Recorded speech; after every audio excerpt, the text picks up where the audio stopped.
So it doesn't look like that fun of a move, and it doesn't look like it's even that great. This is the most important thing that I teach now from the neutral position.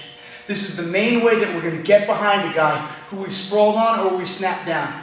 Okay? I've abandoned the front headlock, which is probably the most popular type of offense from here, and I really think that this is more important. This is called T-Rex, and we're going to break it down slowly, step by step. We call it T-Rex because my arms are going to start like this, with my elbows in blocking his arms. So here he is on bottom. First thing to learn from T-Rex is how to contain a guy. So I'm going to put my hands, not even with my hands, because this isn't strong, I'm going to use my forearms in the middle of his arms to push his arms together. Now my elbows stay in because if my elbows are out, he can just pop his head out to one side and double me. So if I keep my elbows in, go ahead, try like boots and come out. He's trapped underneath. The next thing that's important from here to maintain this position is that we keep shoelaces to the mat. If I'm shoelaces to the mat and he tries to drive in and grab my leg, go ahead, try to drive into me hard. I can just slide with him and he's trapped in there. If, on the other hand, my toes were curled and he drives into me, go drive hard, boom. He'll just drive right into my legs because I don't slide backwards. Okay, so it's a very important thing to understand. The last thing to point out to maintain this position is that I'm on my knees, not on my feet. Now, most guys are so used to wrestling off their knees because they want to wrestle here from their front headlock offense. And being on my knees now would definitely be wrong. But this position is a little special, and here's why. If he tries to stand up and back out, try to stand up and back out right now.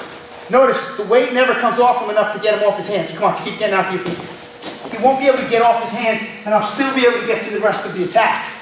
If, on the other hand, I was up on my feet, and he backs out, go ahead, back out, I can't keep him on the mat, and he's going to get up off. Instead, I stay down here on my knees where the weight is heavier.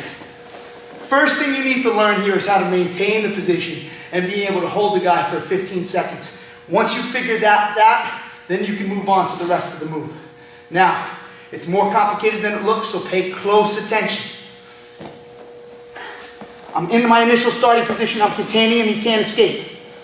I'm going to bring my head to one side all the way to the opposite armpit, right around here, and then the other hand is going to reach around his head for his armpit here. So take a look at how I grab this, okay? The whole point of this is when we spin our arm behind a guy, our body's never going to be faster than his arm. So I don't care how fast you are at spinning, right? His arm moves a lot quicker. So I'm just going to try to stop me with this arm, okay? Ready, go. Doesn't matter how quick you are, you can't beat it. So we've got to control this arm. So I bring my head to one side, I reach for the opposite armpit, and now I block. Now here's our next position. Can you get out right now? This is a tricky position for him to escape from. I slowly move behind, and I finish by grabbing the hip. Don't come around here like this. This is not the same. Here, this controls. Go, get out. Here we have control, and I'll eventually be able to move completely behind him. Okay? Now, let's explain why that first part was so important, bringing my head over here. This is something that a lot of guys forget. They just stay here. If I just come here right now, he can pick his head up, take my back, start attacking me. Meanwhile, if I remember to bring my head over the opposite armpit, once I come here, try to get your head up. See how his head is trapped underneath me? Right? Once I have his head trapped here, I can block the arm, start looking to move behind, and attack that hip. Now, I'm going to go through it all again so you really get all the details. One thing that I want to just reiterate for you, say again, do not try to do this fast. If you can do it slow and still have it work, you're doing it right. If you have to like spin really quick to get behind a guy, you're probably just getting behind him fast and there's probably flaws in your move.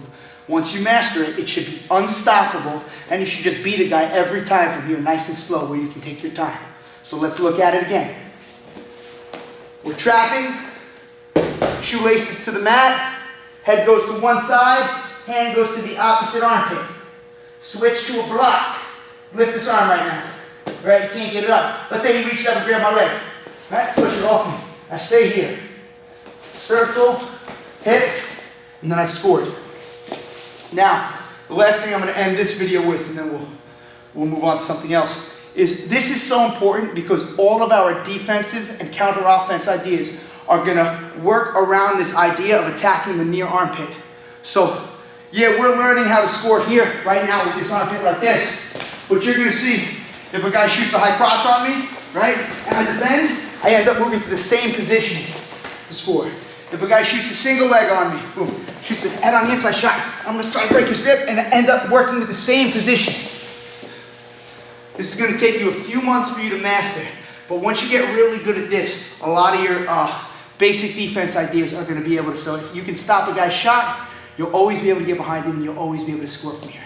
Expect, once mastered, 100% success rate. Good luck.